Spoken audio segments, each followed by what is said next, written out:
So ito guys, share ko lang to. Ito ay gas fryer. Para po dun sa mga nakakaalam, ito ay basic na. So ito yung good na reading ng ating thermophile. Kasi kapag kulang ang voltahe o walang voltahe ng DC volts, hindi po ma-activate yung pinakang main natin, main combination valve, hindi siya mag-o-open. So check natin. So ayan, naka-off po yung ano natin, thermostat. So ito yung check natin. Ito yung supply nung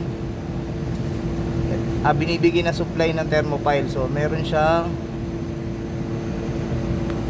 ayan, nasa 1 volt po siya, 1 volt. So try naman nating i-on kung mag-aapoy.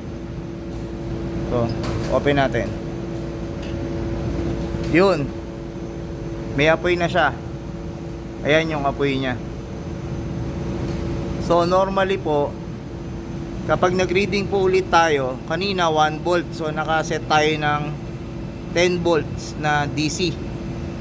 So check ulit natin kung 1 volt pa rin, tataas ba or bababa. Check natin kapag umaapoy. So ito na yung voltahe nya. So bumaba siya.